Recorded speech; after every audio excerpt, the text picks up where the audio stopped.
Hi everyone, welcome to 5 Quote Shakespeare, Harry Potter and the Philosopher's Stone clips. If you like what you see, don't forget to like and subscribe, and be sure to visit my YouTube channel for a chapter-by-chapter analysis of the most important themes in the story. See the description for details. Thanks for watching. Many, if not most, that's a question mark, hero stories are also coming-of-age stories, the Bildungsroman in German. They are. This involves several symbolic deaths. I've talked about this a bit in Chapter 1 as well. The childhood self must die so that the new mature self can be born. And interestingly, the parents must die. It's absolutely glorious when Dumbledore dies. He actually says, please. In order for the young person to become who they are, they've got to get the damn parent out of the way. The tyrant parent is the parent that doesn't, the Oedipal parent, the consuming parent is the parent that doesn't want the young person to become themselves. They want to consume the young person's lives for their own benefit. It's a vampiric relationship, and Malfoy's parents are like that. Malfoy is trapped, and we're going to talk about that in future books. It's absolutely gorgeous. So Dumbledore is the perfect parent. He's the ideal parent figure. He willingly lets himself die so that Harry can become who he is. He knows that. And J.K. Rowling knew that. It's absolutely gorgeous. So the childhood self must die, yes, but the parents must die as well. These deaths are necessary, and they're very, very painful. It's heartbreaking. That scene, again, I was rewatching the movies to remind myself of plot elements. And that scene where Dumbledore dies is absolutely heartbreaking. And this is why these books are so important. They're retelling these important stories again and again, and reshaping them for a future generation. It's wonderful and so necessary.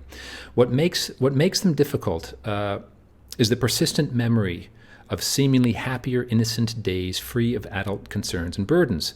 The death of your childhood is painful. We all look back in nostalgia, and we kind of sometimes wish that we were back there. But no, we can't. We've got to be mature adults and look at the difficulties of life forthrightly. And if you haven't been prepared for that, you're not prepared for that. And you're going to be crushed by those memories of childhood, and you're not going to grow up, and you're not going to mature. Read your Harry Potter. So yearning for and mourning of the past plays an important role in Harry Potter. He overcomes it, and we're going to talk about the Mirror of Erised soon, which is another gorgeous metaphor. How do you deal with the pain of the disappearance of your past? How do you deal with it? The past and memory become a source of great strength in later books, as well as a source of pain. And the strength we see is in the Patronus. The Patronus is and Harry has his mother's eyes. That's the spirit of the parent. And the ghosts of the parent come back in a fairy tale form in the final books, the final chapters of the whole series. And that's what gives the young person energy. If the parents have done their job early on, that spirit of the parent is in the young person who's not a young person anymore. They're a mature adult. It's gorgeous. Again, this is from Bruno Bettelheim's The Uses of Enchantment. The tree which Cinderella plants on her mother's grave and waters with her tears is one of the most poetically moving and psychologically significant features of the story. Cinderella mourning the loss of her mother, of her parent figure. It symbolizes that the memory of the idealized mother or father, we can say as well, when kept alive, is an important part of one's internal experience, can and does support us even in the worst adversity. Children with mature, adequate parents become mature, adequate adults themselves. And without that mature parenting, you don't get this. You don't get the Patronus charm. The Patronus charm is the spirit of the father. Pater means father. It's the spirit of the father that provides Harry with the impetus to move forward well in the world, and with courage and with determination and confidence. It's such a beautiful metaphor. That comes up in book 3. We're going to talk about that later. But here it is, introduced in the first book. So sometimes when he strained his memory, here's towards the end of chapter 2, when he strained his memory during long hours in his cupboard, he came up with a strange vision. That's what we all have of our childhood, is this distant, strange vision.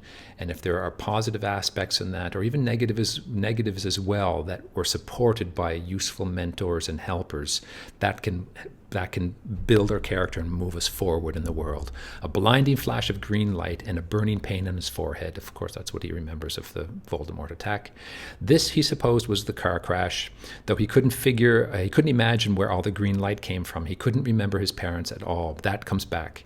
That gets corrected, and he is able to reconnect with his parents. And so he's got that spirit of the mother, the spirit of the father that follows him throughout the entire book, without which he wouldn't be the hero.